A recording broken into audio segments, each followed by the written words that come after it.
25th Street and Amsterdam Avenue.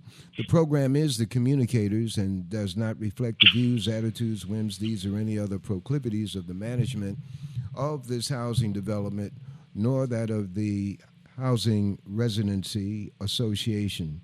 But the program does reflect the research done by the participants in the program live and live in color in studio and by phone. And today we have a unique hookup, and that is we have, by way of New Orleans, or a suburb of Alexandria, wherever it is, they speak the same language down there that they don't speak up here. But we have online Dr. Velva Bowles, and in studio, Sister Edna Muhammad. The issue is saving our girls, saving black girls. It doesn't matter what religion, what faith they are, what race they are. But in this particular program, we're talking about saving black girls who can fall victim to human trafficking. Human trafficking involves not only prostitution, but it also involves body parts. Dr. Velva Bowles, thank you for joining us on The Communicators. Can you hear us? Yes, I hear you. Okay, thank you for joining us on The Communicators, my sister. Yes, indeed. Thank you for having me. And introducing both of you at the same time, Sister Edna Muhammad. Hello, it's nice to meet you. And she is a from your.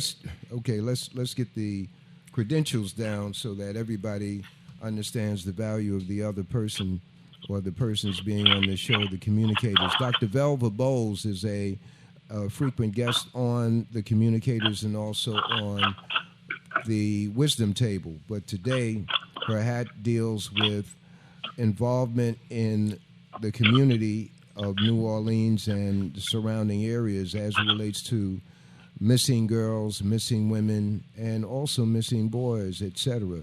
And Sister Edna? Yes, I am a licensed clinical social worker and therapist. And so we're talking about saving our girls. We're having little sounds going on the background, but that's no problem, ladies and gentlemen. This is community radio. Sister Edna, when we hear saving our girls, what comes to your mind? What is the issue involved there?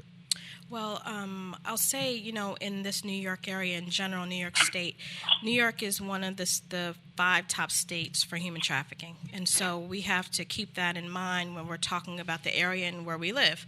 And so one of the things that's most important, I know for me in the work that I do, is it's important to understand, how our young girls get involved with that type of thing in the beginning. So it's important for us to understand that mental illness plays a role and the shame that a lot of our girls carry because things are going on and they don't have an outlet to talk about it.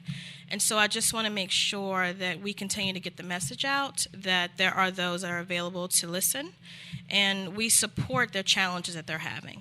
So it's important that when we hear the message, Save Our Girls, that's what I'm referring to. We know that there are certain things that make girls more vulnerable to human trafficking. Mm-hmm. One of which, like I mentioned before, is depression and anxiety, coming from situations where at home they don't feel safe. So who do they reach out to and where do they go?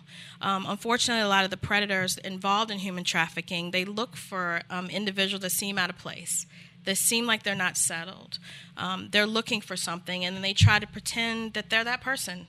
And so we want to make sure that the individuals that we have in our communities feel safe, that they have a place to go, and that they understand that victimization is real, and they don't have to be victimized and re-victimized when they leave a house that's not working for them. So when you say mental situations, mental health situations, yes, that would be before they find themselves involved in human trafficking. And then you have another category that, not another category, you have another instance of mental health issues after they are involved. Yes, we're dealing absolutely. with ones who are mental, let's say, mental that have depression, patients. Anxiety. That's in advance. Yes. And then you have those who come into that zone of shame and anxiety and depression after they get. Yes. So explain how both of those things Sure. So, in general, mental illness in general, whether we're talking about depression or anxiety, is not something that's commonly talked about sometimes in your household and also around. And so there's already something attached to that. So if I'm feeling down, if I'm feeling uncomfortable, if I don't have a place to go with that and or talk to someone, then where am I going to go? So I end up feeling certain kinds of ways inside. And so if I come across someone that understands that I'm suffering and or that I'm vulnerable, they're going to try to offer something to replace that. So for instance, a lot of people are depressed and or anxious because their home situation is unstable, or they have been victimized in some way, whether that's abuse, neglect, whatever it is. And so they're carrying all that around. And so where do they go with that? So what do? They reach out to others who may understand them. So if you're someone who doesn't feel settled and you go out and you're meeting people in the street who have similar things going on, you will gravitate to those you feel like understand you. But inside, you're suffering a silent pain. So that's what I mean about things that could happen prior to the way that you feel about yourself, the way that you carry yourself, the way that you go out and don't have a friend group, a support group that's going to support you when you're feeling some kind of way and don't know where to go. And so if someone shows you a life that you think this person is carrying and that they will give you things that you don't feel like you have, a lot of young girls gravitate towards that. And you have to think about it. In human trafficking, their target really statistically is anywhere between 12 and 14. Why are they choosing that age group? That's an age group where a lot of hormonal things are happening. Things are changing in your body, the way you view yourself, the way things are happening. Your peer group is most important. You may start to notice things about your body. So all those things are a factor, and that's one of the things that human traffickers pay attention to. So if I am feeling a certain way and I'm not getting the support that I need and I feel shame about my feelings, and I end up finding someone who helps me. So when they offer something to me that is perceived to be a better situation than when I left, then it seems okay. But unfortunately, what happens is for those that are trafficked, and really it becomes trafficking once they use that opportunity to sell something for something. So if someone is obtained in that way through online, because they answered an ad, social media, they're posting things, and then all of a sudden someone says, oh, I like that. Get yourself in a situation where someone is liking something no one else liked before. And then all of a sudden you have yourself in a position where you're being threatened and coerced and not able to leave. And a lot of times they threaten the family members. I know who you left behind. I'm going to harm them if you don't stay. So they choose this age group because they're trying to figure out themselves, right? So if I'm trying to figure out myself and I also don't feel well, those two things can throw a person off and make you feel imbalanced. So for individuals who get into trafficking and who get away, and I say that get away because a lot of times they stay in it, and even after they leave, because they're ashamed, they're still in that state of I'm still in that place. So for those that are dealing with trafficking after the fact, think about all the trauma you experienced, having someone take something for you, and I'm talking about in a sexual way, whether you're forced to work, whether you're forced to fight for food, whether you're forced to have sex with strangers. Think about the kind of people that they were faced with and dealing with every day. So they're carrying around that shame. So think about it. If I'm already depressed and I'm already anxious, then I get into the situation. Now I'm victimized and traumatized. And then I leave that. I'm still carrying around the anxiety and depression. Now I have the shame of having to say out loud that someone did this to me. So those are the things that I deal with mostly on the back end when individuals come for therapy. I worked in healthcare for many years, and that became the place that I did my most work in human trafficking on the front end because individuals come into the hospital, and we sometimes miss the signs only because other things are going on. They come in for broken bones, or they're coming in being treated for a transmitted disease, and they seem to be skittish, but they're not really giving us full information. So we've missed opportunities to talk to individuals that were trafficked. And so we're trying to become more savvy about that. So if someone presents a certain way, we're trying to give them information in the moment. There are hotlines that they can call. There's ways that they can get assistance. Try to encourage them in the moment to take control of the situation that they have and to just say, I need help. Dr. Bowles, what can you add to what Sister Edna Muhammad just laid out for us in the beginning? It's very exciting to hear what she's saying. My comment is, many times when we think of trafficking, we think about some stranger kidnapping someone. Well, I'm about to blow you away, brother. Sometimes you have family-sanctioned trafficking. I remember when I had a clinic and was doing pediatrics, I had a young mother, well, young, in her mid-30s, bring to me a 13-year-old, beautiful young woman just starting to bud, as Sister Muhammad mentioned. Breast buds are coming, starting to get rounded, and looking kind of that pretty new shape. I don't know if she'd even started her menses, but the mother wanted me to give her an exam that was an OBGYN, and I thought, well, we don't do that until the child's sexually active unless you have an issue. And she kept saying, no, check her. So I always have a parent present. Long story short, in her exam, she had been brutalized rectally. And there was tears and just obvious signs of penetration. And I was horrified. And I said to the mother, oh, my goodness, this young lady has been molested. Is there someone in the family we need to call? I'm a mandatory reporter. And the mother said, she's still a virgin. Yes? And I caught the mother's note. And long story short, brother, it turned out these were her words that made me chill and stand frozen for a moment. Because I said, do I report this? Do I not? Her comment was, the husband and two of the older brothers, maybe it was a family member they're referred to as a brother, sometimes in Mexican families and other ethnic groups, close relatives are just said to be brothers and sisters. She says, when they go offshore, and for those who don't know, they leave their home and they live on a perched area in the middle of the ocean because they're digging for oil. They may be gone 2 weeks, 3 weeks, but it's big money. They get paid more money than you can get any other job. And she says, when they go offshore, when they come home, we want to keep the money at home. And at first I didn't understand what she was saying. Then it came to me that her daughter was being released to these family member males. And the criteria is they could not create a non-virtuous young lady. In other words, nothing could be penetrated vaginally. But she was enslaving this girl to accommodate them otherwise. And I don't know if it was too much too soon or too aggressive, but the young lady had become depressed. And what had happened, she had received obviously rectal sex, maybe multiple times, and it had caused tears, minor infection, and a lot of pain. So the mother had sanctioned what you and I may call incest because she was trying to keep the money at home. So when you say sex trafficking, we need to be careful. It may not be someone kidnapping someone and taking them into enslavement. Sometimes it is family sanctioned. So I want to put that in there because now I had a dilemma. Do I call the police? Who goes to jail? The very husband, brother, cousin, or whoever that's bringing money into the household.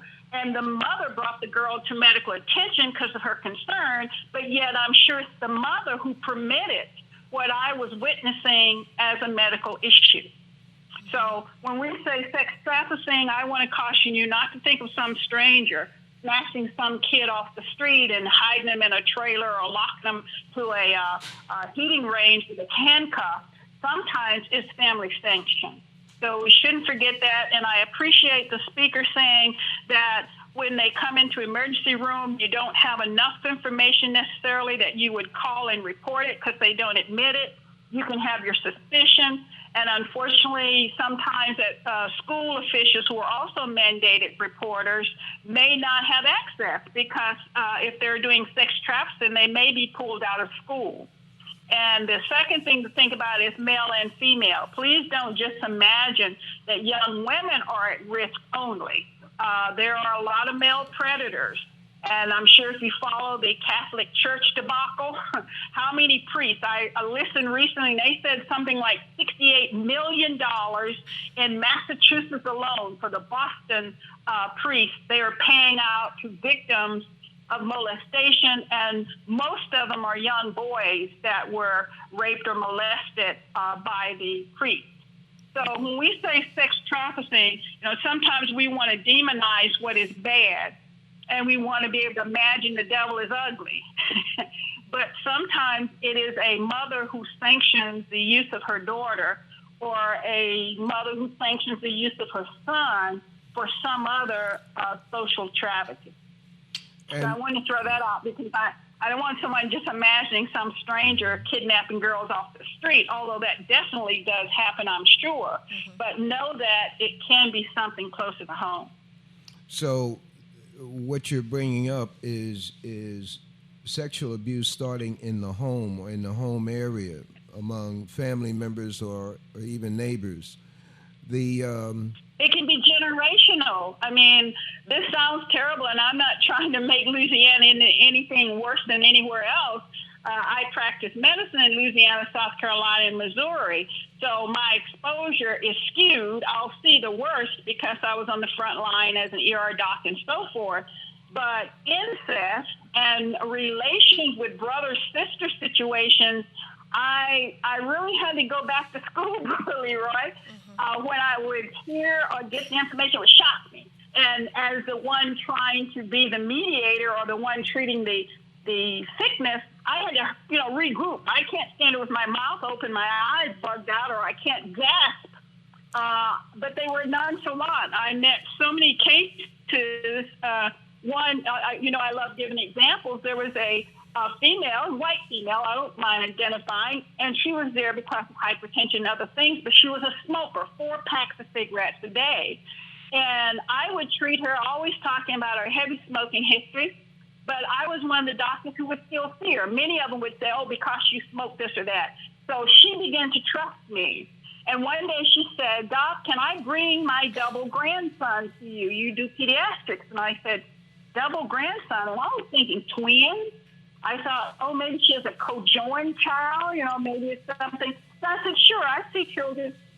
Let me explain what her double grandson was. Her oldest boy, when he was 17, got his 13-year-old sister pregnant.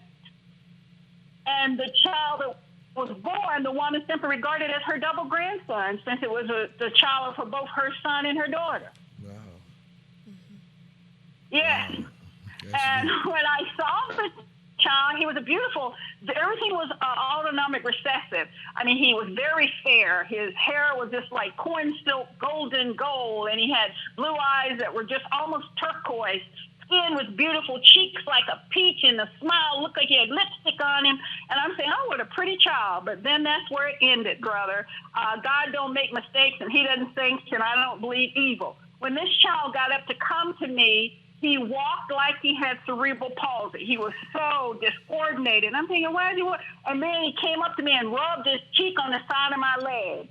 His mental status was like that of a cat or a dog at 4 years old. And I'm thinking, okay, on the outside, he looked like something you wanted to paint a portrait of.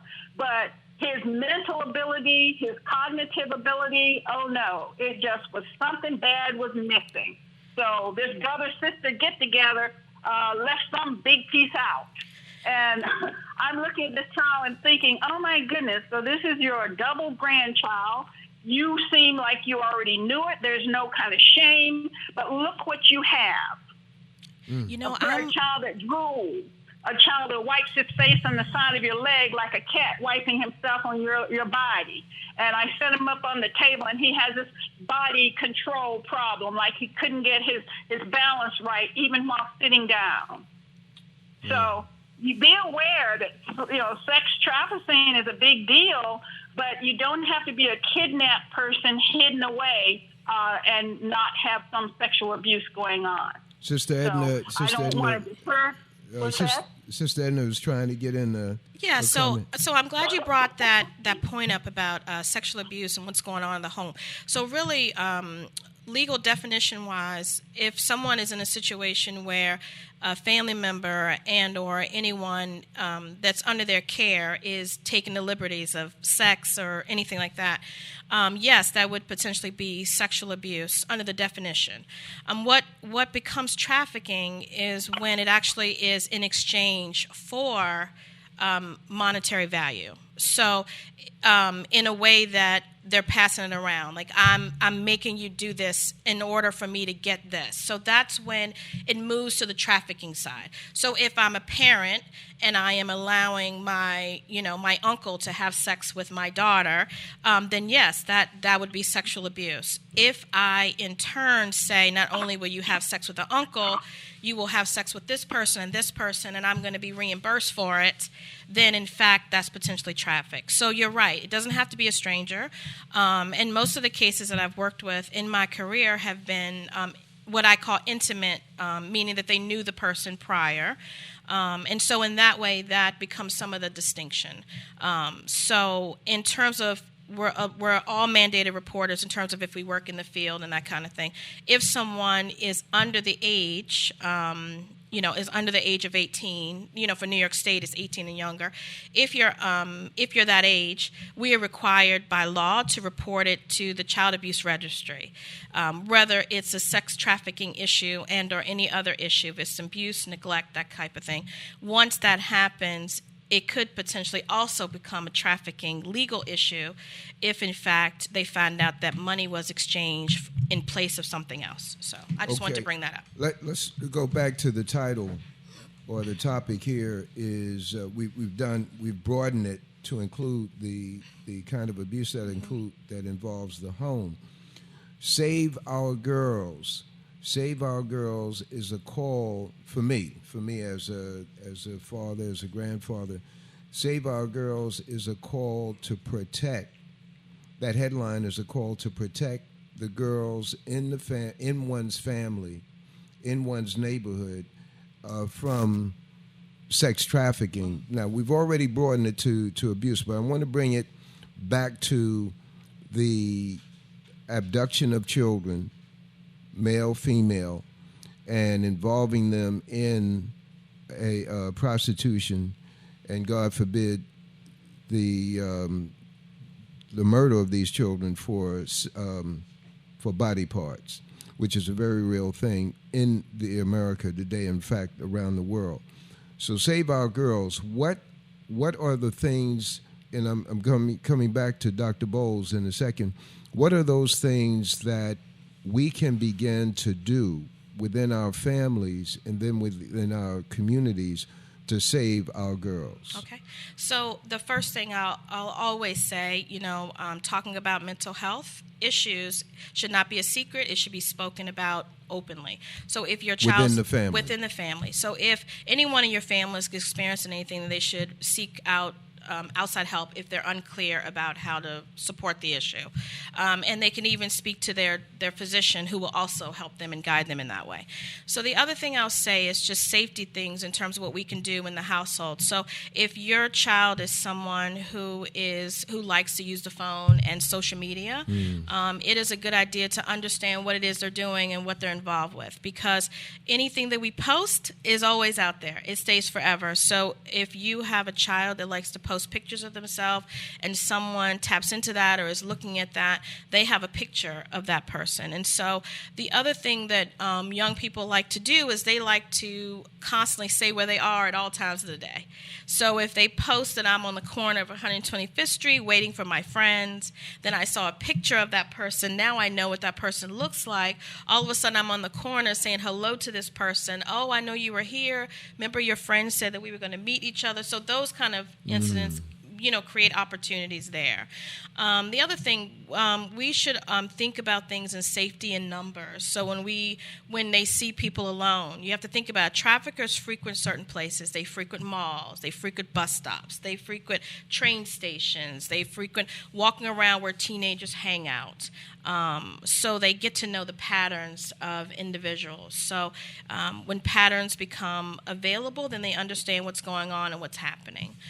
So I'm going to encourage you, to talk about your child, about social media and how to use it responsibly. Talk about mental health so that it becomes just a normal conversation about how we manage things.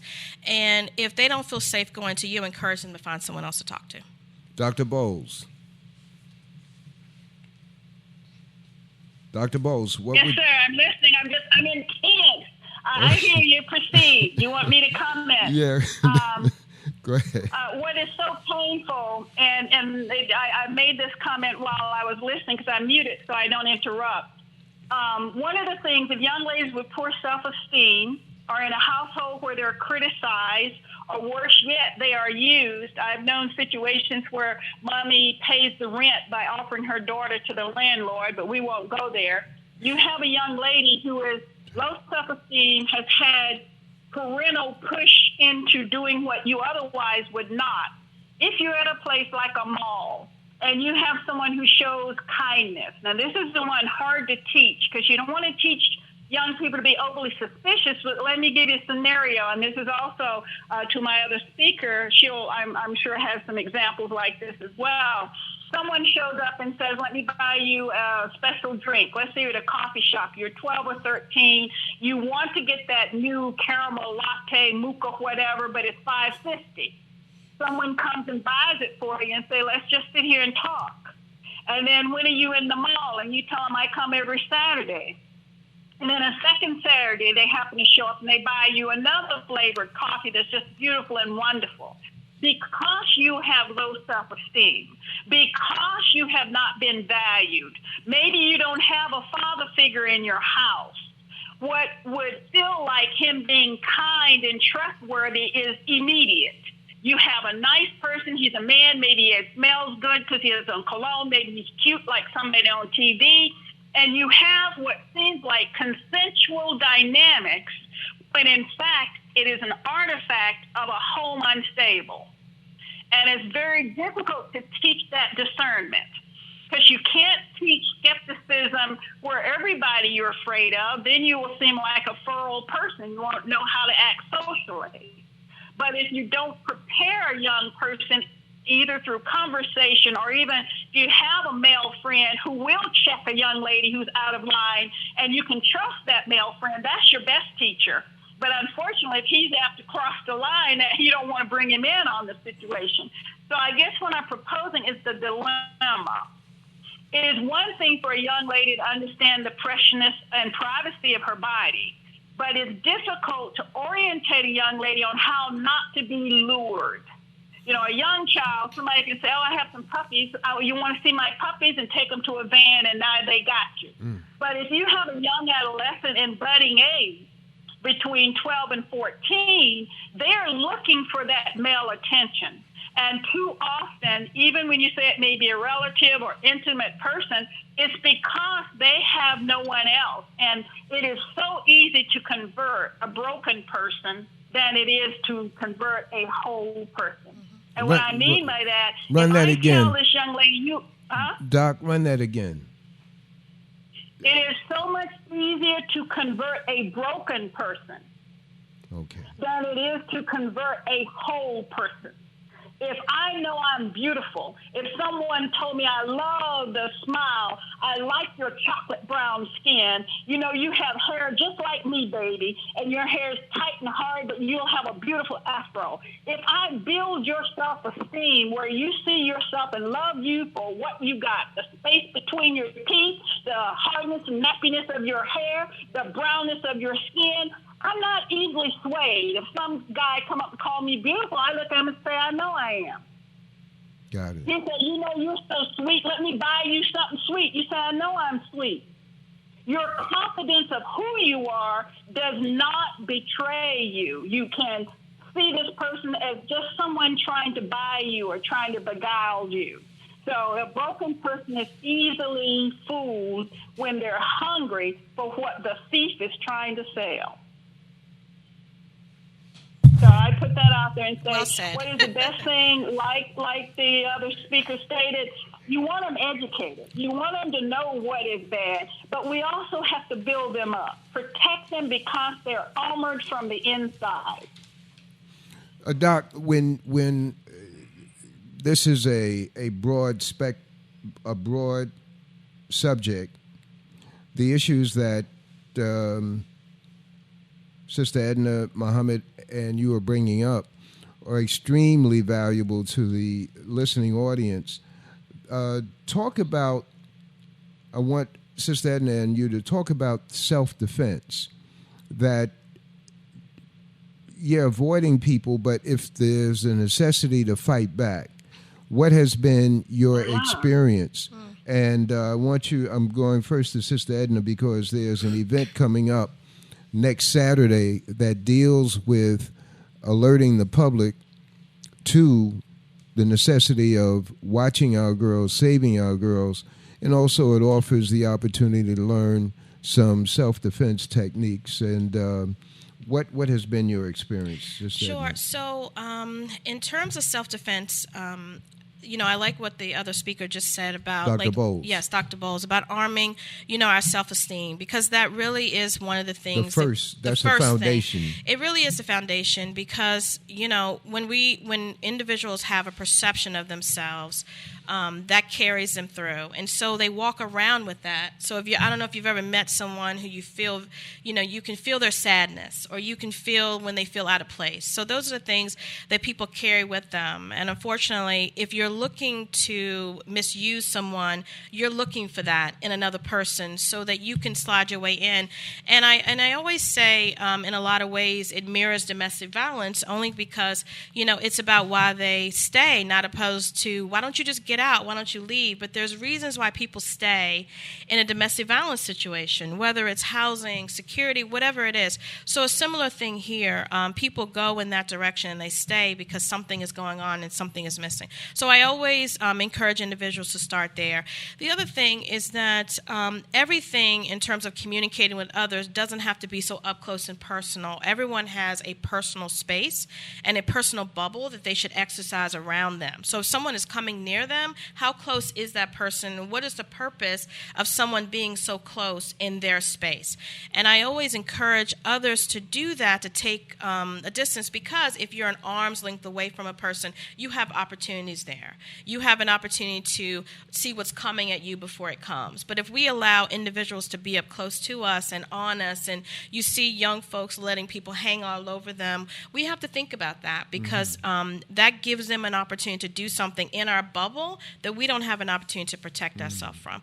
And the other part then is physically. How do I physically do something in the moment so that I can either get away and or alert for help? So there are ways to do that. And whether that's with our voice, with getting ourselves out of a hold, with any technique that we can use to do that, whether it's arming ourselves before we leave the house, who do we tell where we were going? Do we have a person with us? Do we have somebody who's concerned about us? And so there are other things that we can do to arm ourselves, whether we call a hotline when we get out, whether we use 911, whether we call a friend, whether we do all kinds of creative things that we come up with. And that's one of the things I'm going to be talking about when we have our program coming up. So so next Saturday, January 18th, we're having a Save Our Girls seminar. So I will be speaking similar to the topics that we've been talking about on this particular program, just awareness and things that people need to be aware of, followed by we're going to have a self-defense seminar where we're going to be teaching some things that individuals need in order to defend themselves if they ever get in a situation where they need assistance. The event is taking place, like I said, January 18th. The event is from 11 to 2 p.m., and the event is being held at 801 Bartholdi Street in the Bronx. The entrance is on Barnes Avenue. So we encourage anyone who's in the community and or who are around to come participate in the event with us. The event is free. They will be having free refreshments as well as free water being offered to the participants. And Dr. Bowles, in terms of self-defense, what has been your experience that you can I add? got excited. The reason I'm muted in between is I don't want to interrupt. I'm sitting here vibrating. Brother, that I get like that. Self-defense, too often people think is hand-to-hand, and it's certainly wonderful to have that information. But simple things, how you carry your keys. I talk to young ladies, if you have a locker key, a house key, you put the key ring in the palm and let the key stick out between your third and your ring finger if you're in a place where you might be fearful. Because if you hit somebody with that key, you can violate them. I mean, you rip the skin. You can hurt them if you go for a soft point, like underneath the chin or somewhere near the ear. And that key is metal, and it's, 1.5 inches long. You have your weapon. You are not defenseless. So I teach young ladies how to carry that key ring with the key projecting. Another one is a whistle. I I actually worked with the Alexandria Police Department. They were doing some kind of group presentation. And I said, wait a minute, you don't have any whistles here. And he said, what do you mean? The voice can only go 63,000 decibels. A whistle can be an ear-piercing 125. If you snatch me and I'm too small to fight you, I can sure blow my whistle. And if you blow that whistle, somebody's going to look around and see what's going on. So you talk about the little ones and you get picked up and carried. Maybe you don't weigh enough and the person grabbing you is too big and too burly. Blow that whistle. Make some noise, and you can't scream loud enough. But if you can get that whistle to your mouth and you can blow, even with his hand over your mouth, if you can find a way. So I teach what I call offensive without you having to be physical. Old and young ladies, I teach them you can kick them in the nut. Know where to put your knee. And if I do nothing else, I'm going to position your leg so you know how to come up hard and fast. If you got on some hard shoes, my young lady who wear my combat boots, step on the instep of his foot. If he's behind you, step down as hard as you can. Nobody can resist that pain. The instep and on the inside ankle of the foot, you can break somebody's ankle if you weigh 90 pounds. So, and the third one is don't try to hit anybody with your hand. You're giving them a chance to grab you by the wrist. If you're going to blow, do it with your elbow. Take you across the bridge of his nose. If you're somebody small and it's somebody big, you break his nose, he's going to turn you loose. You hit him in the ear, he's going to turn you loose. So when I talk about real offense, I mean real stuff. Carry your key the right way. Have a whistle you can get to. Use your elbow, not your fist. Use the heel of your shoe, not your foot. And know where to place your knee. If you got a big man facing you, you can still hurt him. So you're going to use your extra mile points to come up here next Saturday. I would love to have you. I have to do that. Now, I'm telling you, I tell people I don't like to fight. I'm a peaceful person, but I fight for one reason, brother and sister. You know what that is? I fight to win. So don't bother me. Leave me alone. But if you engage me, you don't get out unscathed. You will know you engaged me. And that's how I teach it. You're not trying to knock him down and run. He might run faster than you. If you get one hit, blind him. If you can only hit him one time, knock him out. If you can't do nothing but raise your knee, bust his balls. I'm leaving the country. Yes, sir. I'm leaving the country, Dr. Bowles. I don't fall into the category of bother no woman, but I'm leaving the country. I'm getting out of here quick. But that's how you teach it. You know, they say you shoot for the stars and you might just get the moon. Yeah. And that's okay. But when you're teaching it, it's no indie-pandy. It's no scream and run. If you're taking the Velvet Bowls Offensive Academy, I'm going to be telling you how to hurt them. And when you hurt them, they're going to be able to chase you. When I put them down, they're going to want to lay there for a while. Dr. Bowles, once again, this has been a Louisiana by way of North Carolina pleasure to have you as part of this discussion on Save Our Girls. In fact, as we conclude, Save Our Girls, what does that tell you? What does that convey to you? What does that bring up in your mind? Well, you know, it's going to send me back to my ancestors, brother. We are not the parents to children that my parents were to me. I was told I was important. My grandmother told me I was part of her. She whispered in my ear, I love you because you are the best part of me. That I knew I was somebody because I was told I was somebody by somebody I trusted. So that's why I'm trying to tell you, we start by building the character. We start by creating the person to be our image. If you tell a young woman that she's precious and what God gave her between her legs is the most precious thing because she is the only thing on earth that can make another human being. If you teach a girl that that's your value, that's your jewel, that a man can't make a baby, but you can, so you're precious, you're somebody important, I think that will give a new outlook that young lady will be expecting to use herself as a favor. She won't try to please somebody. Whatever she says, it's not enough because my mama told me that what I got is precious. And you haven't offered me one thing equal to what I already got. Beautiful. Sister Edna. Yes, so I just want to say that Save Our Girls just means that we are here for anyone who needs us, and we are presenting this opportunity so that we can spend time with the community, so that we can make individuals aware and give them a place where they can talk about anything that's bothering them and to get the help they need. So again, I'm going to encourage everyone to come out to Save Our Girls seminar, which will include the self-defense seminar that's being held Saturday, January 18th from 11 to 2, 801 Bartholdi Street in the Bronx. Please enter the entrance on Barnes Avenue. So I hope to see everyone out.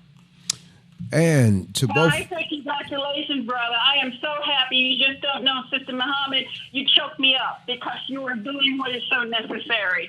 Oh, you have to bring it to the people and let the people come to you. So thank you so much for the initiative that you have. Thank you so much. Dr. Bowles, I need you to just expand on your reaction to this event coming up here and what it means to you. I just need you to flesh it out a little bit more. Okay, you know I'm choked up, brother. What does it mean to me? It means that young ladies, anybody within the earshot of this radio, there are others who care about you. Don't ever think that nobody cares. If your mother hasn't said it and your daddy didn't know it, let someone else pour it into you. Don't become bitter and cold and self-loathing such that whatever someone tells you, you believe. Let it be said that by an action such as this, someone cares about you and you are valuable. Come and feast upon what they're giving you and let yourself become whole. Beautiful. My sister, thank you very much, Sister Edna Muhammad.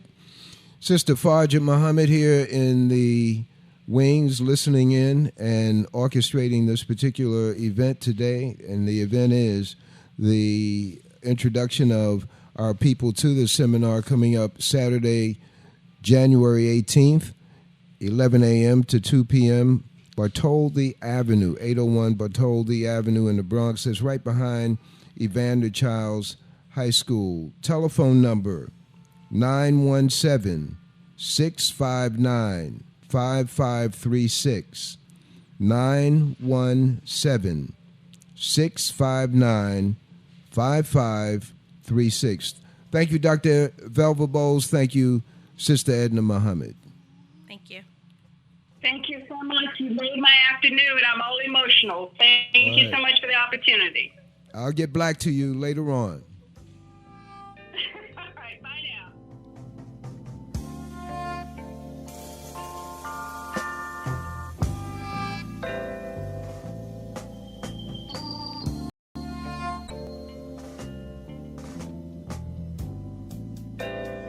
If misery is your best friend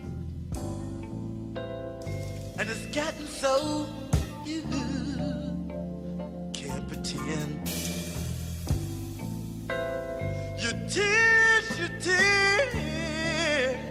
keep giving you away, but you're praying for a better day. Why should I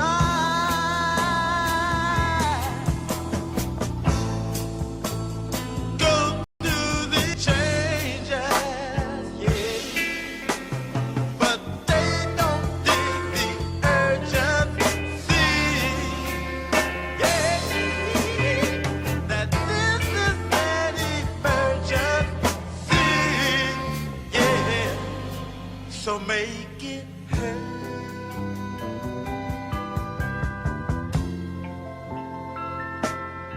Deliver the word.